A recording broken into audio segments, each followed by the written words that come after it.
여러분 안녕하십니까? 오늘 제23편 하나님의 임재 세 번째 시간 아담 사례편이 되겠습니다.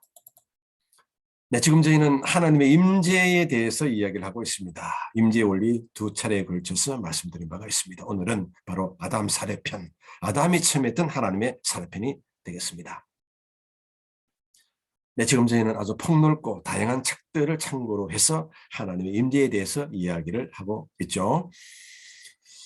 네, 우리가 잘 아는 어거스틴이 이렇게 이야기를 합니다. 인간의 마음속에는 하나님으로 채워지지 않으면 결코 만족하지 못하는 빈 공간이 있습니다. 틀림없이 맞는 말입니다. 예. 우리 인간 안에는 하나님 형상이 있습니다. 이 형상은 하나님의 것으로 채워질 때 만족하게 됩니다. 바로 하나님의 말씀과 성령으로 채워질 때 만족을 하게 되는 것입니다. 토지가 이런 이야기를 합니다. 인간을 인간으로 만들어주는 것은 그의 몸이 아니라 하나님의 형상대로 창조된 그의 영이다. 예, 아주 지당한 이야기입니다. 이렇게 어거스틴과 토저는 하나님의 임재의 삶이 아주 중요하다 그 이야기를 하고 있는 것입니다. 그러면 동산에서 아담은 어떻게 하나님의 나라를 체험을 했을까요? 나라가 있으려면 첫째는 왕이 있어야 됩니다. 하나님 왕이 있었습니다. 그 다음 백성 누구요? 아담이 있었습니다. 그 다음 땅 에덴 동산에 있었습니다. 공의 하나님 나라가 성립이 되는 것입니다. 에덴 동산에서 아담이 바로 하나님부터 다스림을 받는 그런 삶을 살게 되었습니다. 자, 이렇게 이제 아담은 하나님을 섬기고 또 말씀을 지키면서 살았고 또 하나님은 또 백성을 다스리면서 살았습니다. 이렇게 아주 아름다운 하나님의 나라가 있었고 또 아담은 그 나라를 누린 것입니다. 보십시오. 창세기 1장 28절에 보면 아름다운 동사가 5개가 나옵니다. 생육하라, 번성하라, 충만하라, 또 정복하라, 또 다스리라. 이 아름다운 5개의 동사, 바로 하나님께서 아담에게 그 통치 대리권을 준 것입니다. 이렇게 아담은 마음껏 하나님의 나라를 누리고 있었습니다.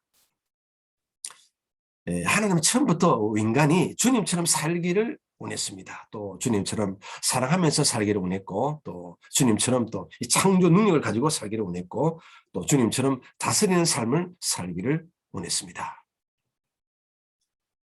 네, 아담의 신성한 의무를 한번 볼까요? 창세기 2장 15절에 보면요.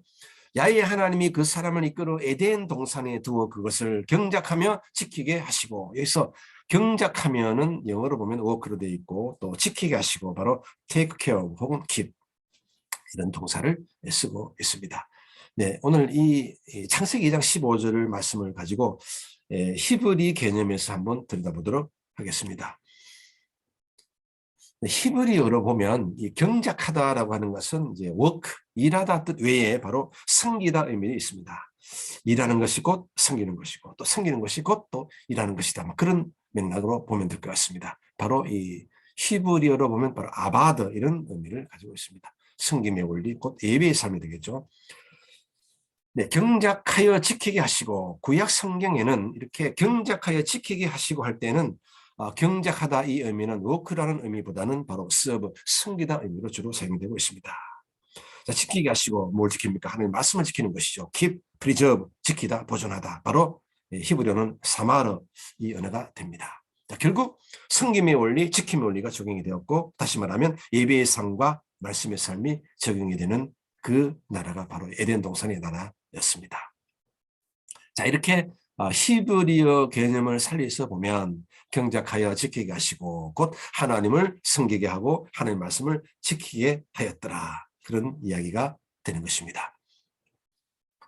그러나 그것이 결코 오래가지 못했습니다. 왜 그런가요? 바로 선악과를 따먹음으로 말미암아 결국은 지킴의 삶도 못 살고 또 섬기는 삶도 못 살게 됩니다. 여자가 그 나무를 본 적 먹음직도 하고 보암직도 하고 지혜롭게 할 만큼 탐스럽기도 한 나무인지라. 바로 육신의 종려, 안목의 종려, 이성의 자랑거리가 되는 것입니다. 유사한 말씀이 이는 세상에 있는 모든 것이 육신의 정욕과 안목의 정욕과 이성의 자랑이니 요한일서 2장 16절에 나오는 말씀인 것입니다. 자, 이렇게 선악과를 따먹음으로 말미암아 결국 이제 죄가 들어오는데요. 어떤 죄가 들어왔을까요? 바로 두 가지 죄가 들어오게 됩니다. 교만의 죄와 불순종의 죄.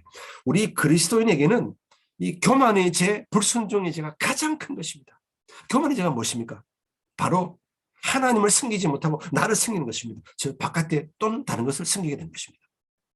불순종, 말씀을 따라가지 못하고 순종하지 못하고 바로 자기를 따라갑니다. 자기의 생각, 자기의 이성, 자기의 경험, 자기의 지식, 자기의 기술, 그것을 따라가는 것입니다.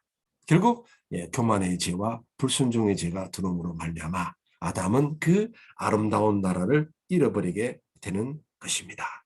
역으로 이야기하면 교만의 죄를 소멸시키면, 불순종의 죄를 소멸시키면 우리 그리스도인은 결국 하나님의 나라를 또한 향유할 수 있는 그런 영적 분위기 안으로 들어가게 되는 것입니다. 조금 이제 자세히 한번 들여다보면요, 이 아담과 하와가 결국은 이 섬김의 원리, 예배의 삶을 살아야 했으나 결국은 그들은 지키지 못합니다. 교만의 삶을 살게 되는 것입니다. Arrogant life. 그 다음요, 지킴의 원리, 결국은 말씀을 지키면서 살아야 되지만 결국 그들은 어떻게 해요? 불순종의 삶을 살게 되는 것입니다. 자, 결국은 이 하나님의 영역은 바로 예배의 삶, 말씀의 삶의 영역입니다. 그러나 그 맞은편에는 바로 마귀의 영역이 됩니다. 육신의 정욕, 안목의 정욕, 이성의 자랑. 이것은 바로 교만의 삶, 불순종의 삶으로 이렇게 딱 압축이 되어 있습니다. 그래서 이 육신의 정욕을 버려야 되고 안목의 정욕을 버려야 되고 또 이성의 자랑을 버려야 되는 것입니다. 그 세 개를 버리면 결국은 교만의 삶을 버리고 불순종의 삶을 버리게 되어서 결국 하나님의 나라 안으로 들어가기 시작하는 것입니다. 토저가 이런 이야기를 합니다. 하나님은 사람을 먼저 부르셔서 예배자를 만들고 그 후에 일하는 자를 만든다. 참 아름다운 말 같습니다. 아름다운 지술문입니다. 예배자가 참 예배자가 되면 또 아름다운 일을 하게 되고 또 아름다운 일을 하게 되면 또 그 사람은 또 예배를 잘 드리게 되는 것입니다. 제가 들어오기 전에는 적어도 예배자와 일하는 자 거의 구분이 없었던 것 같습니다. 참고하시기 바랍니다. 그래서 동산에서 아담은 이제 하나님 나라를 체험을 했는데요. 결국 임재라고 하는 것은 하나님의 나라 안으로 이제 들어가는 것인데요.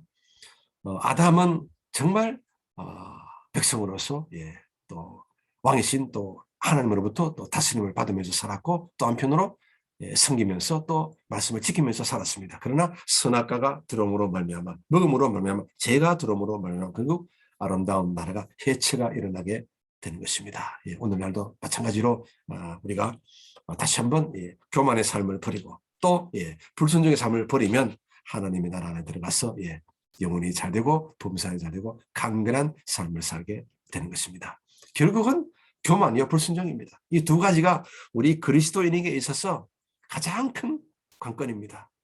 말씀과 믿음과 기도와 성령을 통해서 교만의 삶을 버리고 불순종의 삶을 버릴 때 우리는 아름다운 동산의 나라 그 안에 들어가서 하나님의 아름다운 거룩하고 의롭고 선한 삶을 마음껏 향유를 하게 되는 것입니다. 여러분의 신앙생활이 날마다 변화되고 성장되고 성숙되고 진보되기를 기도합니다. 여러분 대단히 감사합니다.